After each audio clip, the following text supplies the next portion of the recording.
ஐந்தாவதும் பெண் குழந்தையாகவே பிறந்தது சாந்தி வீட்டில் அனைவருக்கும் வருத்தமே. சாந்தியின் கணவர் அவருக்கு என்னவோ இதில் சம்மந்தமே இல்லை என்பது போல சாந்தியை திட்டிக் கொண்டிருந்தார். எல்லாமே பொம்பளை பிள்ளையாவே பெற்றிருக்க பாரு இவளை என பல்ல கடித்தபடி சாந்தியை அடிக்க ஓடினான் மணிவண்ணன். அங்கிருந்த அனைவரும் அவனை பிடித்து, என்னப்பா இது, இப்படி நடந்து கொள்கிறாய்? அவ என்ன செய்வா? இறைவன் கொடுத்த வரம் இந்த குழந்தைகள் என கூறினர். பதில் ஏதும் பேசாமல் குடும்ப கட்டுப்பாட்டிற்கும் ஒன்றும் கூறாமல் சென்றான் மணிவண்ணன். சாந்தியால் அழுவதை தவிர வேறு எதையும் செய்ய முடியாமல் தவித்து கொண்டிருந்தாள். காலம் சக்கரம் கொண்டு உருண்டு ஓடியதில் திடீரென ஒரு நாள் சாந்தி மயங்கி விழுந்தாள். மருத்துவமனைக்கு அழைத்து சென்றான் மணிவண்ணன். பரிசோதித்த மருத்துவர் சாந்தி கர்ப்பமாக உள்ளார் என்பதை தெரிவித்தார். மணிக்கு சந்தோஷம் தாங்கவில்லை. ஆனால் சாந்தியால் அதை பகிர்ந்து கொள்ள முடியவில்லை. இதுவும் பெண் குழந்தையாகவே பிறந்துவிடுமோ என்ற எண்ணமே அவளுக்கு ஒருவித பயத்தை உருவாக்கியது. சாந்தியின் வீட்டில் உள்ள பெரியோர்களும் மணியும் குல தெய்வங்களை வணங்கி எங்களுக்கு வம்சம் பெருக ஆண் குழந்தையை கொடுத்துவிடு என வேண்டினர். பிரசவ காலமும் நெருங்கியது. மருத்துவமனையில் சேர்த்தனர்.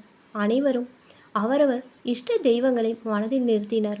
செவிலியர் ஒருவர் சாந்தியோட கணவர் யார் என கேட்டார். நான் தான் என்று கூட்டத்தை கடந்து முன்னே நின்று கூறினான்.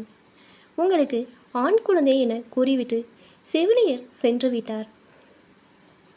மணிவண்ணனுக்கு சந்தோஷம் தாங்கவில்லை.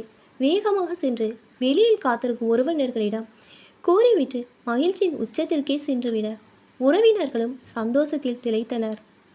ஊரே அந்த குழந்தையை கொண்டாடியது. மணிவண்ணன் அந்த குழந்தைக்கு பார்த்தசாரதி என பெயர் சூட்டினர். எந்த சூழலிலும் அவனுக்கு கஷ்டமோ துன்பமோ இல்லாமல் வளர்த்தனர்.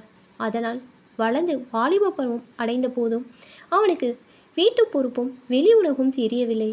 அவனுக்கு தேவைப்படும் போதெல்லாம் பணத்தை வாரி இறைத்தனர். பணத்தின் அருமை தெரியாமல் போனது.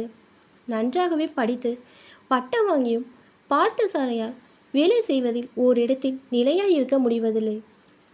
காலப்போக்கில் ஒன்றின் பின் ஒன்றாக தாய் தந்தையும் இறந்துவிட தனிமரம் போலானான் சாரதி. தம்பி தவிப்பதை பார்த்த சகோதரிகள் ஐவரும் ஒன்று கூடி அவனுக்கு அனைத்தையும் ஒவ்வொன்றாக சொல்லி கொடுத்தனர். இன்பத்தை மட்டுமே சுவாசிப்பது வாழ்க்கையல்ல, இன்பமும் துன்பமும் கலந்திருப்பதுதான் வாழ்க்கை என்றும் அவனுக்கு உணர வைத்து அவனுக்கென ஒரு வாழ்க்கையும் அமைத்து கொடுத்தனர். தன் சகோதரிகளின் வடிவில் பெற்றோரை பார்த்ததில் ஆனந்த கண்ணீர் பொங்கியது பார்த்தசாரதிக்கு. இப்போ தான் என்னோடய சேனல் ஃபஸ்ட் டைம் பார்க்குறீங்கன்னா சப்ஸ்கிரைப் பண்ணிக்கோங்க. பக்கத்தில் இருக்க பெல் ஐக்கானை ப்ரெஸ் பண்ணிக்கோங்க. அப்போ தான் நான் ஒவ்வொரு தடவை வீடியோ போடும் போதும் உங்களுக்கு நோட்டிஃபிகேஷன் வரும். தேங்க்ஸ் ஃபார் வாட்சிங்.